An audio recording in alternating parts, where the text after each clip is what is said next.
2024 August 5వ తేదీ నుండి శ్రావణ మాసం ప్రారంభమవుతుంది. అయితే ఈ శ్రావణ మాసంలో ఆడవారు ఉదయం సాయంత్రం ఇంటిలో దీపారాధన చేస్తారు. అలా దీపారాధన చేసేటప్పుడు ఈ తప్పులు చేస్తే మీకు ఫలితం దక్కదు. లక్ష్మీదేవి ఇల్లు వదిలి వెళ్ళిపోతుంది. ఆడవారు ఈ శ్రావణ మాసంలోనే ఎక్కువగా పూజలు వ్రతాలు చేస్తారు. శ్రావణ మాసం వచ్చిందంటే చాలు హిందూ కుటుంబాల్లో ఒక పండుగ వాతావరణం నెలకొంటుంది. పూజలు, నోములు, వ్రతాలతో ప్రతి ముత్తైదువ హడావడి పడిపోతుంది. చంద్రుడు శ్రవణ నక్షత్రాన సంచరించే సమయంలో వచ్చే మాసాన్ని శ్రావణ మాసం అంటారు. విశిష్టమైన నక్షత్రాలలో శ్రవణ నక్షత్రం ఒకటి అని జ్యోతిష్యుల అభిప్రాయం. పైగా అది శ్రీ మహావిష్ణువుకి జన్మ నక్షత్రం. శ్రీమన్నారాయణుని జన్మ నక్షత్రము శ్రవణ నక్షత్రమని, శ్రావణ మాసము లక్ష్మీదేవికి చాలా ప్రీతికరమైనదని పురాణాలు చెప్తూ ఉన్నాయి. శ్రావణ మాసంలో కృష్ణ అవతారము, హయగ్రీవ అవతారము జరిగాయని పురాణాలు స్పష్టం చేస్తున్నాయి. శ్రావణ మాసంలో అన్ని రోజులు పవిత్రమైనవే. శ్రావణ మాసం మహిళలకు ఎంతో పవిత్రమైన మాసం. మహిళలు పాటించే వ్రతాలన్నిటిల్లో ఎక్కువ వ్రతాలు ఈ మాసంలో ఉండటం వల్ల దీనిని వ్రతాల మాసమని, సౌభాగ్యాన్ని ప్రసాదించే మాసమని కూడా పేర్కొనబడింది. ఈ మాసంలో ప్రతి ఇల్లు ఆలయాన్ని తలపిస్తుంది. నెల రోజుల పాటు ఉదయం సాయంత్రం భగవన్నామ స్మరణతో మారు మ్రోగుతుంది. శ్రావణంలో చేపట్టే ఎలాంటి కార్యానికైనా ఎంతో పవిత్రత ఉంటుందంటున్నారు పండితులు. అంత గొప్ప పవిత్ర మాసం ప్రారంభమైంది. స్థితికారకుడైన శ్రీహరి ప్రియపత్ని అయిన శ్రీ మహాలక్ష్మికి ప్రీతికరమైన మాసము కావటంతో ప్రతి చోట వివిధ రకాల పూజలు, వ్రతాలు, నోములు, వాయినాలు, ఉపవాసములు, ప్రదక్షిణాలు అంటూ వాతావరణమంతా కూడా భక్తిపూర్వకముగా ఉంటుంది. ఆషాఢ మాసంలో మొదలైన శక్తి పూజ కొనసాగింపుగా ఇప్పుడు మరో రూపంలో అమ్మవారి ఆరాధన ప్రారంభమవుతుంది. మరి ఇంతకీ విశిష్టత కలిగినటువంటి శ్రావణ మాసంలో ప్రతిరోజు మహిళలు దీపారాధన చేస్తూ ఉంటారు. అటువంటి సమయంలో పొరపాటున కూడా ఈ తప్పులను అస్సలు చేయకూడదు. మరి అవి ఏమిటో ఇప్పుడు మనం ఈ వీడియోలో తెలుసుకుందాం. అంతకన్నా ముందు మా వీడియో నచ్చితే లైక్ చేసి షేర్ చేయండి. అలాగే మా ఛానల్ని సబ్స్క్రైబ్ చేసుకుని మాకు సపోర్ట్ చేయండి. ఎందుకంటే మీ సపోర్ట్ మాకు చాలా అవసరం. ఇక వీడియోలోకి వస్తే, ఇంట్లో ఆనందము, శాంతి లభించాలంటే దీపాలు వెలిగించాలని పండితులు చెప్తూ ఉన్నారు. దీపాలు వెలిగించటం వల్ల ఎన్ని లాభాలు అయితే కలుగుతాయో, దీపాలు వెలిగించినప్పుడు ఏవైనా తప్పులు చేస్తే వాటి వల్ల మనం చాలా నష్టాలను కూడా ఎదుర్కొంటాం. దీపం వెలిగించే సమయంలో ఎట్టి పరిస్థితుల్లోనూ కూడా కొన్ని తప్పులు చేయకూడదని చెప్తూ ఉన్నారు మన పండితులు. దీపం వెలిగించే ముందు ఆ కుందులు లేదా ప్రమిదలు శుభ్రంగా ఉన్నాయో లేదో చూడాలి. శుభ్రంగా లేని కుందులలో దీపారాధన చేయటం మహాపాపం. ఇంట్లోనే కాదు, గుడిలో కూడా మీరు దీపారాధన చేసినప్పుడు ఆ ప్రమిద సరిగ్గా ఉందో లేదో చూడాలి. విరిగిపోయిన ప్రమిదలో లేదా పాడైపోయిన ప్రమిదలో దీపం పెట్టడం వల్ల మీరు లక్ష్మీదేవి అనుగ్రహాన్ని కోల్పోతారు. శుభ్రంగా లేని ప్రమిదలో దీపారాధన చేస్తే మీ ఇంట్లో నెగిటివ్ ఎనర్జీ పెరిగిపోతుంది, మీకు దరిద్రం పడుతుంది. ఇంకా చాలామంది దీపారాధన చేసేటప్పుడు మాట్లాడుతూ దీపారాధన చేస్తారు. దేవుని ముందు దీపం వెలిగించినప్పుడు మీ మనసులో దైవనామ స్మరణ చేస్తూ ఉండాలి, కానీ ఒకరితో మాట్లాడుకుంటూ దీపాలను వెలిగించకూడదు. ప్రమిదలో లేదా కుందిలో ముందుగా వత్తి వేసి నూనె పోసి దీపం వెలిగించకూడదు. కుందిలో ముందు నూనె పోసి వత్తి వేయాలి. ఆ తర్వాత అగరబత్తితో దీపం వెలిగించాలి లేదా ఏకహారతి సాయంతో దీపం వెలిగించాలి. ప్రమిదల కింద, కుందుల కింద ఆకు కానీ, ప్లేట్ కానీ, ముగ్గు కానీ వేయాలి. ముగ్గు వేసిన దానిపై ఆకు వేసి దీపం వెలిగించుకోవాలి. లేదా ముగ్గుపై ప్లేట్ పెట్టి దానిలో దీపం పెట్టి దీపం వెలిగించుకోవాలి. మీరు వస్త్రం వేసిన, పేపర్ వేసిన వాటిపై ఆకు కానీ, ప్లేట్ కానీ పెట్టి ప్రమిదలను వాటిపై పెట్టి దీపం వెలిగించుకోవాలి. దీపాన్ని వెలిగించడానికి ఆవు నెయ్యి లేదా ఆవాల నూనె, నువ్వుల నూనెను వాడాలి. ఇంకా వత్తుల విషయంలో కూడా కొన్ని నియమాలు పాటించాలి. దేవుడు ముందు దీపం వెలిగించేటప్పుడు ఏకవత్తితో కాకుండా 2 వత్తులను కలిగి ఒక వత్తిగా చేసి ప్రమిదలో వేసి దీపం వెలిగించాలి. దీపం కనీసం అరగంట సేపైనా సరే వెలిగేలాగా చూసుకోవాలి. మధ్యలో దీపం కొండెక్కితే శివనామ స్మరణ చేసుకుంటూ మళ్ళీ దీపం వెలిగించుకోవచ్చు. అయితే దీపం కొండెక్కిన తర్వాత వత్తి మిగిలింది కదా అని మరుసటి రోజు అదే వత్తితో దీపం వెలిగించకండి. ఒత్తిని మార్చండి. సాయంత్రం పూట అదే వత్తితో దీపం వెలిగించవచ్చు, కానీ మరుసటి రోజున మాత్రం అదే వత్తితో దీపం వెలిగించకుండా కొత్త వత్తులతో దీపం వెలిగించుకోవాలి. ఒక వత్తితో మరొక వత్తిని కలిపేటప్పుడు చేతికి కొంచెం నూనెను కానీ నెయ్యిని కానీ రాసి వత్తిని తయారు చేసుకోవాలి. దీపం వెలిగించాక ప్రమిదకు పసుపు కుంకుమలను రాసి అక్షింతలను సమర్పించి నమస్కారం చేసుకోవాలి. దీపాలను వెలిగించాక దేవుణ్ణి మనస్ఫూర్తిగా తలుచుకోవాలి. కంగారుగా దీపం వెలిగించకూడదు. ఒక దీపంతో మరో దీపాన్ని కూడా వెలిగించకూడదు. ఇది మహాపాపం. ప్రతిరోజు సాయంత్రం దీపం వెలిగించటం వల్ల మీ ఇంట్లో ప్రశాంతత లభిస్తుంది. డబ్బుకు కొరత ఉండదు. ప్రతిరోజు సాయంత్రం దీపం పెట్టినా పెట్టకపోయినా ఈ శ్రావణ మాసంలో సాయంత్రం పూట విధి విధానాలతో దీపాలను వెలిగిస్తే మీకు లక్ష్మీదేవి కటాక్షం కలుగుతుంది. ఆరోగ్య సమస్యలు, ఆర్థిక సమస్యలు తొలగిపోతాయని పండితులు చెప్తూ ఉన్నారు. ఈ శ్రావణ మాసంలో ఉదయం 4 గంటల నుండి 6 గంటల లోపు మీరు దీపారాధన చేస్తే మీకు విశేషమైన ఫలితాలు కలుగుతాయి. ఈ శ్రావణ మాసంలో సాయంత్రం 6 గంటల నుండి 6:30 సమయంలో దీపారాధన చేస్తే లక్ష్మీదేవి అనుగ్రహం కలుగుతుంది. మంచి జీవితాన్ని పొందుతారు. పెళ్ళైన స్త్రీలు, పెళ్లి కాని స్త్రీలు ఎవరైనా సరే ఈ సమయంలో లక్ష్మీదేవిని పూజించి దీపం వెలిగిస్తే మీ కోరికలు నెరవేరుతాయి. మీ కుటుంబం ఆయురారోగ్యాలతో అష్టైశ్వర్యాలతో వర్ధిల్లుతుంది. ఇక శ్రావణ మాసాలలో సాయంత్రం 5:45 నుండి 6:15 మధ్య వెలిగించే దీపాలను జ్యోతిలక్ష్మి అని పిలుస్తూ ఉంటారు. శ్రావణ శుక్రవారాలలో ఈ సమయంలో దీపం వెలిగిస్తే అఖండ లక్ష్మీ కటాక్షం కలుగుతుంది. ఈ శ్రావణ మాసంలో ఇప్పుడు మనం చెప్పుకున్న సమయాలలో శ్రద్ధగా, భక్తితో ఇప్పుడు మనం చెప్పుకున్న విధి విధానాలను పాటిస్తూ దీపం వెలిగిస్తే సకల ఐశ్వర్యాలు కలుగుతాయి. ఇలా దీపం వెలిగించే సమయంలో తగు జాగ్రత్తలు పాటిస్తే 100% దీపం వెలిగించిన పుణ్యం మీకు కలుగుతుంది. మీతో పాటు మీ కుటుంబ సభ్యులకు కూడా ఈ పుణ్యం ప్రాప్తిస్తుంది. మరి ప్రతి ఒక్కరూ కూడా శ్రావణ మాసంలో ఇప్పుడు మనం చెప్పుకున్న విధంగా దీపారాధన చేసి శుభ ఫలితాలను పొందండి.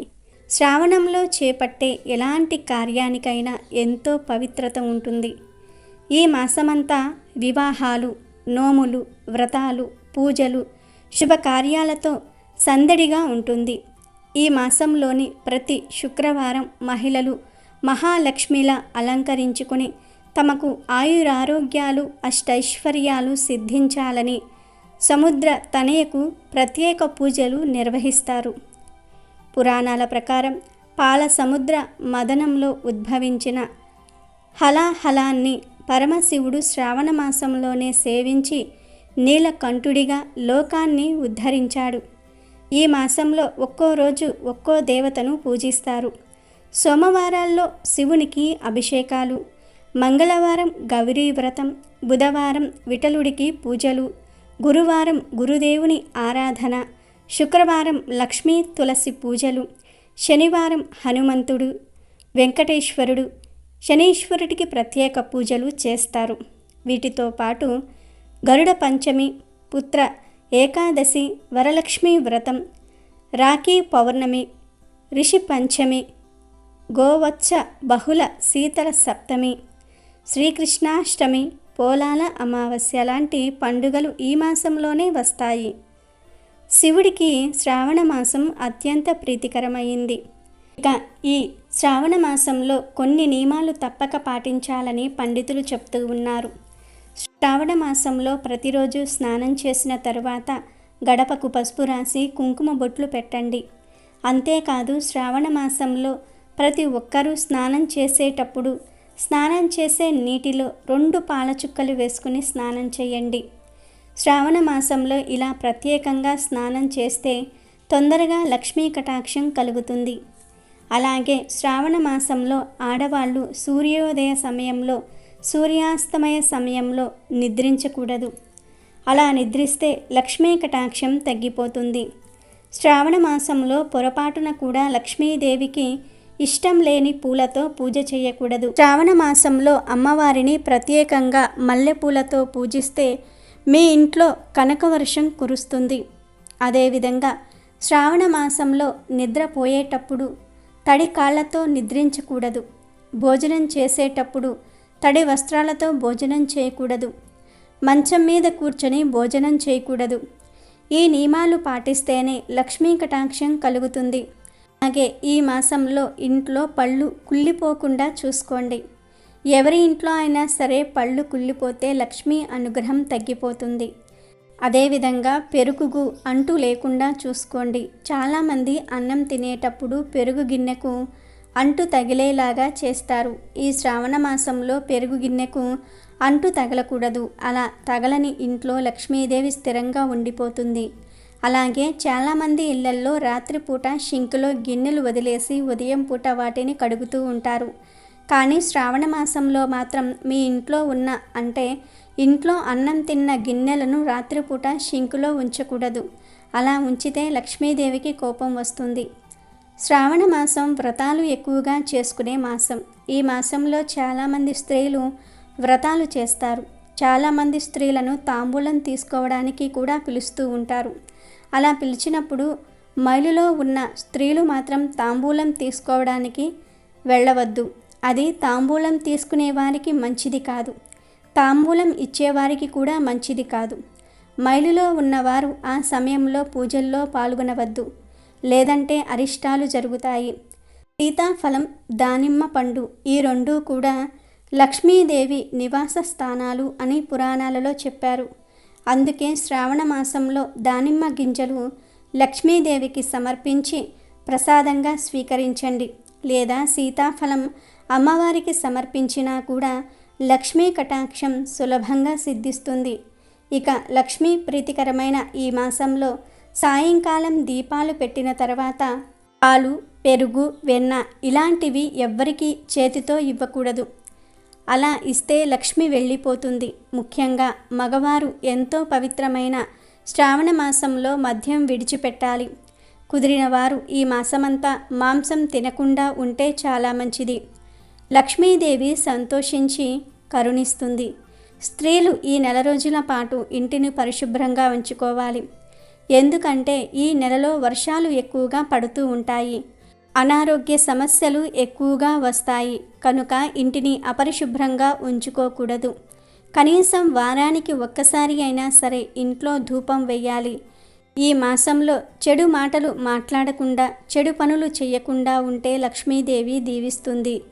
కాబట్టి ప్రతి ఒక్కరూ మర్చిపోకుండా గుర్తుపెట్టుకొని శ్రావణ మాసంలో ఈ నియమాలను పాటించండి. అయితే ఈ శ్రావణ మాసం ప్రారంభమయ్యేలోపు ఈ 8 వస్తువుల్లో ఏ ఒక్క వస్తువును ఇంటికి తెచ్చుకున్నా 7 తరాలకు సరిపడా ఐశ్వర్యం వస్తుంది. కుబేరులుగా మారిపోతారు. లక్ష్మీదేవి మీ ఇంటికి వస్తుంది. మీరు చేసే పూజలకు 1000 రెట్ల ఫలితాలను ఇస్తుంది అని పండితులు చెప్తూ ఉన్నారు. శ్రావణ మాసం స్టార్ట్ అయ్యేలోపు ఈ వస్తువులను తెచ్చి పూజ గదిలో పెట్టుకోవటం వలన శ్రావణ మాసంలో మీరు చేసే పూజలకు అధిక ఫలితం వస్తుంది. లక్ష్మీదేవి అనుగ్రహంతో మీ కష్టాలన్నీ కూడా తీరిపోతాయి. వద్దన్నా ధనం వచ్చి పడుతుంది అని పండితులు చెప్తూ ఉన్నారు. మరి ఇంతకీ శ్రావణ మాసం స్టార్ట్ అయ్యేలోపు ఇంటికి తెచ్చుకోవలసిన ఆ వస్తువులు ఏమిటో ఇప్పుడు మనం ఈ వీడియోలో వివరంగా తెలుసుకుందాం. ఫ్రెండ్స్, అంతకన్నా ముందు మా ఛానల్ని సబ్స్క్రైబ్ చేసుకొని ఈ వీడియోకి ఒక లైక్ కొట్టడం మర్చిపోవద్దు. శ్రావణ మాసం స్టార్ట్ అయ్యేలోపు ఈ 8 వస్తువుల్లో ఏదో ఒక వస్తువును ఇంటికి తెచ్చుకుంటే తరతరాలకు తరగని ఐశ్వర్యం వచ్చి కుబేరులుగా మారిపోతారని శాస్త్ర పండితులు చెప్తూ ఉన్నారు. శ్రావణ మాసంలోపు ఇంటికి తెచ్చుకోవలసిన వస్తువులలో మొట్టమొదటి వస్తువు నెమలి ఈకలు. ఈ నెమలి ఈకలను శ్రావణ మాసంలోపు ఇంటికి తెచ్చుకొని పూజ గదిలో పెట్టుకుంటే మీ ఇంట్లో ఉన్న అశాంతి, నరఘోష, నరదృష్టి అన్నీ కూడా పోతాయి. లక్ష్మీదేవి మీ ఇంటికి వస్తుంది. శ్రీకృష్ణ పరమాత్మకు, వెంకటేశ్వర స్వామికి, సుబ్రహ్మణ్య స్వామికి, లక్ష్మీదేవికి నెమలి ఈకలు అంటే చాలా ఇష్టం. శ్రావణ మాసం వచ్చేలోపు కనీసం 3 నెమలి ఈకలను అయినా సరే తెచ్చుకొని పూజ గదిలో పెట్టుకుంటే లక్ష్మీదేవి త్వరగా ప్రసన్నమవుతుంది. శ్రావణ మాసంలో చేసే పూజలకు తొందరగా ఫలితం వస్తుంది. కనుక శ్రావణ మాసం స్టార్ట్ అయ్యేలోపు అందరూ ఖచ్చితంగా 3 నెమలి ఈకలను తెచ్చుకొని పూజ గదిలో పెట్టుకోండి. ఆ తర్వాత రెండవ వస్తువు ఏమిటంటే గోమాత విగ్రహం. శ్రావణ మాసం మొదలయ్యేలోపు ఒక ఆవు, దూడ ఉన్న చిన్న విగ్రహాన్ని ఇంటికి తెచ్చుకొని పూజ గదిలో పెట్టుకుంటే చాలా మంచిది. గోవు సకల దేవతా స్వరూపం. గోవులలో శ్రీ మహాలక్ష్మీదేవి ప్రతినిత్యము కొలువై ఉంటుంది. గోవు బొమ్మను పూజించటం వలన సకల శుభాలు కలుగుతాయి. లక్ష్మీ అనుగ్రహం కలుగుతుంది. గోమాతను శ్రావణమాసం వచ్చేలోపు తెచ్చుకొని శ్రావణమాసంలో వచ్చే శుక్రవారం రోజు పాలతో అభిషేకించినట్లయితే లక్ష్మీ అమ్మవారి అనుగ్రహం పరిపూర్ణంగా సిద్ధింపజేసుకోవచ్చు. కాబట్టి శ్రావణమాసంలోపు అందరూ కూడా గోవు బొమ్మను తెచ్చుకొని పూజ గదిలో పెట్టుకోండి. ఇక శ్రావణమాసం స్టార్ట్ అయ్యేలోపు ఇంటికి తెచ్చుకోవలసిన మూడవ వస్తువు ఏమిటంటే దక్షిణావృత శంఖం. శ్రావణమాసంలోపు దక్షిణావృత శంఖాన్ని తెచ్చుకొని పూజ గదిలో పెట్టుకొని శ్రావణమాసంలో ఆ శంఖంలో నీళ్లు పోసి ఆ నీటితో శివుడికి కానీ విష్ణుమూర్తికి కానీ సాలగ్రామానికి కానీ అభిషేకం చేస్తే మీకు ఉన్న కష్టాలన్నీ కూడా పోతాయి. తరగని ఐశ్వర్యం వస్తుంది. శంఖాలు అనేవి సముద్రంలో దొరుకుతాయి. సముద్రం అంటే లక్ష్మీదేవి పుట్టినిల్లు, శ్రీమన్నారాయణుడికి అత్తగారిల్లు. శంఖాలు సముద్రంలో పుట్టాయి, లక్ష్మీదేవికి సోదరులు అవుతాయి. కనుక శ్రావణమాసం వచ్చేలోపు ఒక దక్షిణావృత శంఖాన్ని తెచ్చుకొని పూజగదిలో పెట్టుకుంటే మీకు అన్ని శుభాలే జరుగుతాయి. నాలుగవ వస్తువు ఏమిటంటే లక్ష్మీ గవ్వలు. వెనక్కి తిప్పినప్పుడు పసుపు రంగులో ఉండే గవ్వలను లక్ష్మీ గవ్వలు అంటారు. ఈ లక్ష్మీ గవ్వలను కనీసం ఒక 9 అయినా సరే శ్రావణమాసం వచ్చేలోపు తెచ్చుకొని ఒక ప్లేట్లో వేసి పూజగదిలో పెట్టుకోవాలి. ఇలా పెట్టడం వలన లక్ష్మీదేవి మీ ఇంటికి వస్తుంది. భార్యాభర్తల మధ్య ఎలాంటి కలహాలు రాకుండా ఉంటాయి. దంపతుల మధ్య ఐక్యం పెరుగుతుంది. అన్యోన్య దాంపత్యం ఉంటుంది. ధనానికి లోటు అనేదే రాదు. అంతేకాక మీరు చేసే పూజలకు అధిక రెట్ల ఫలితం వస్తుంది. కనుక శ్రావణమాసం వచ్చేలోపు లక్ష్మీ గవ్వలను తెచ్చిపెట్టుకోండి. శ్రావణమాసం స్టార్ట్ అయ్యేలోపు తెచ్చుకోవలసిన 5వ వస్తువు ఏమిటంటే గోమతి చక్రాలు. ఒక 9 చక్రాలు తెచ్చుకొని పూజగదిలో పెట్టుకుంటే ఈ ప్రపంచంలో ఉన్న అన్ని గోవులను పూజించిన ఫలితం వస్తుంది. గోమతి చక్రాలు మహాశక్తివంతమైనవి, లక్ష్మీదేవికి చాలా చాలా ఇష్టమైనవి. కనుక శ్రావణమాసం వచ్చేలోపు 9 గోమతి చక్రాలను తెచ్చుకొని ఒక ప్లేట్లో వేసి పూజగదిలో పెట్టుకోండి. ఖచ్చితంగా లక్ష్మీ కటాక్షం సిద్ధిస్తుంది. 6వ వస్తువు కమలాక్షులు అంటే తామర గింజలు. శ్రావణమాసంలోపు కొన్ని తామర గింజలను తెచ్చుకొని పూజగదిలో పెట్టండి. తరతరాలకు తరగని ఐశ్వర్యం వస్తుంది. 7వ వస్తువు ఏమిటి అంటే నలుగు సామాను. నలుగు సామాను అని అడిగితే పూజా స్టోర్స్లో ఇస్తారు. కాటుక, చిన్న అద్దము, దువ్వెన, పసుపు, కుంకుమ, గాజులు ఇవన్నీ చిన్న ప్యాకెట్లో వేసి అమ్ముతారు. ఈ ప్యాకెట్నే నలుగు సామాను అంటారు. ఇదంటే లక్ష్మీదేవికి చాలా ప్రీతి. కాబట్టి ఈ నలుగు సామానును శ్రావణమాసంలోపు కొన్ని తెచ్చుకొని పూజగదిలో ముగ్గు వేసి ఆ ముగ్గు మీద పెట్టండి. ఇలా పెట్టడం వలన రాత్రిపూట అమ్మవారు వచ్చి ఆ నలుగు సామాన్లు ధరిస్తుంది, పొంగిపోయి ప్రసన్నురాలవుతుంది. కాబట్టి శ్రావణమాసంలోపు పూజగదిలో నలుగు సామాను తెచ్చి పెట్టుకోండి. ఇక ఆఖరుగా భగవద్గీత. ఇప్పటి వరకు పూజగదిలో భగవద్గీత పెట్టకపోతే తప్పకుండా శ్రావణమాసం వచ్చేలోపు పెట్టుకోండి. ఖచ్చితంగా మంచి జరుగుతుంది. శ్రావణమాసం వచ్చేలోపు ఈ 8 వస్తువుల్లో నుండి ఏ ఒక్క వస్తువును తెచ్చుకున్నా తరతరాలకు తరగని ఐశ్వర్యం వస్తుంది. లక్ష్మీదేవి అనుగ్రహంతో కుబేరులుగా మారిపోతారు. ఈ వస్తువులు ఆల్రెడీ ఉన్నవారు తెచ్చుకోవలసిన పని లేదు. లేనివారు మాత్రం తెచ్చుకోవాలి. అలా తెచ్చుకోవటం వలన శ్రావణ మాసంలో మీరు చేసే పూజలకు అధిక రెట్ల ఫలితం వస్తుంది.